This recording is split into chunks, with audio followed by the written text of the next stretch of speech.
Analyse du 20 octobre. Let's fucking go. Bon, on a un marché intéressant. C'est-à-dire que le marché essaie d'anticiper la journée de demain, l'ouverture de la session de New York. Pour l'instant, c'est notre niveau à surveiller si jamais on continue notre tendance haussière. À court terme, il y a ce niveau-là qu'il faut surveiller, que je vais marquer en jaune. Et bien sûr, il y a notre, il y a notre MSB. Il ne faut surtout pas qu'on casse ce niveau-là. Sinon, on commence une structure baissière. Et ça, c'est notre résistance. C'est les deux niveaux à surveiller par rapport à Bitcoin. Après, au-dessus, c'est-à-dire la liquidité qui se trouve au niveau des 70 000, c'est là, à l'extrémité de la mèche. C'est un niveau très très important parce qu'à ce niveau-là, il y a des limites order de la part des vendeurs qui se sont placés là ici.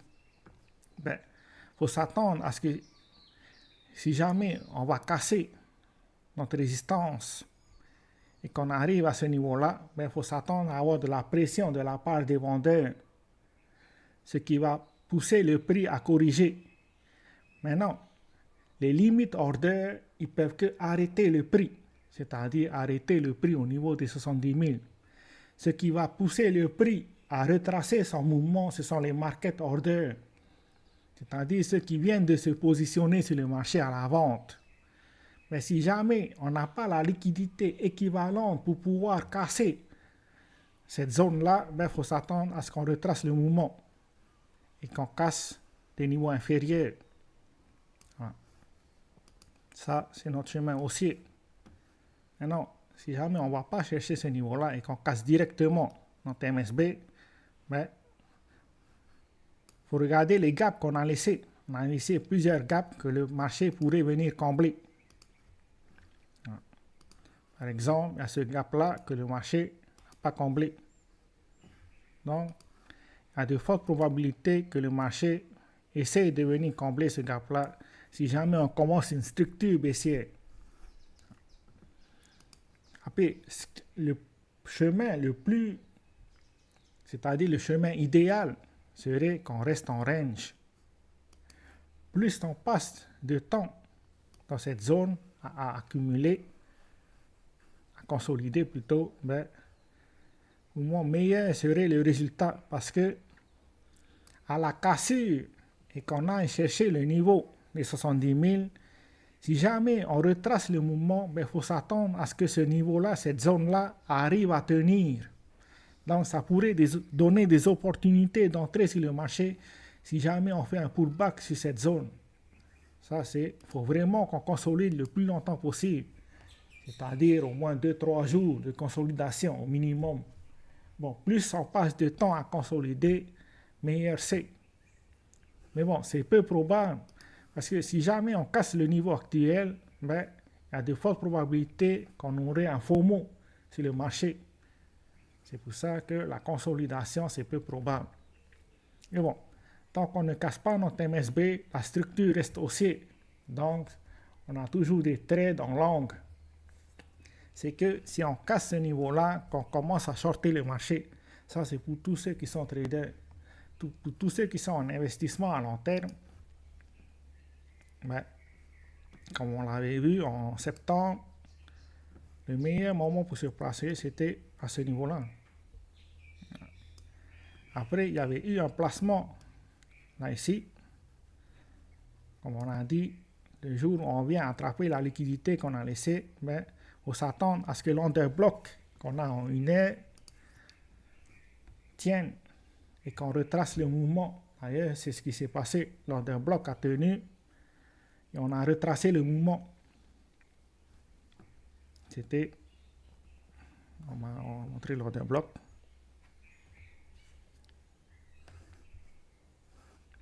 Voilà, c'était celui-là.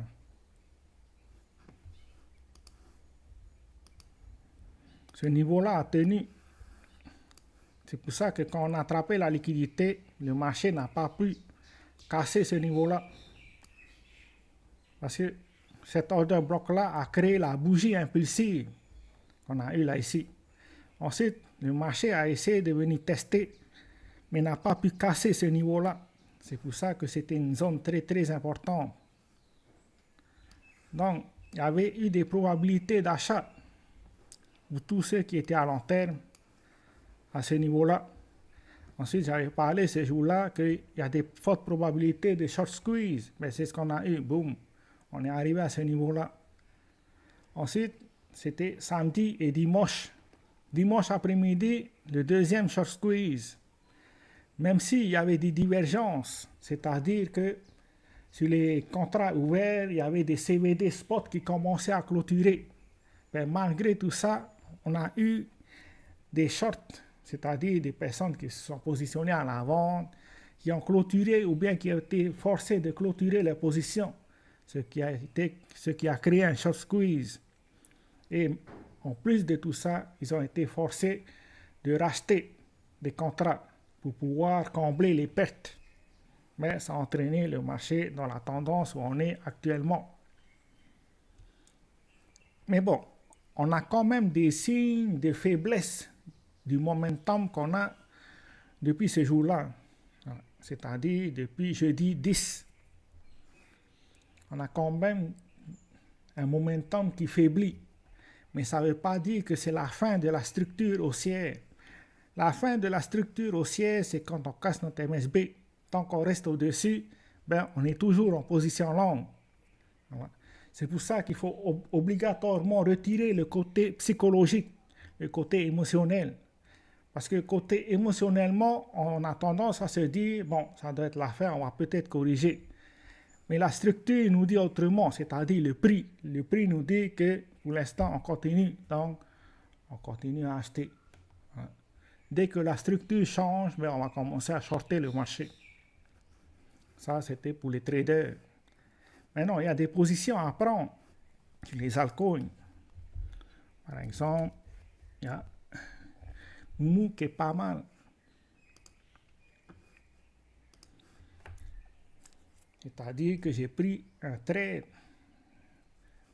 aujourd'hui par rapport à Mou. On peut voir qu'on a consolidé dans cette zone.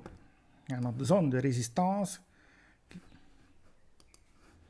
y a notre zone de résistance qui se trouve là ici.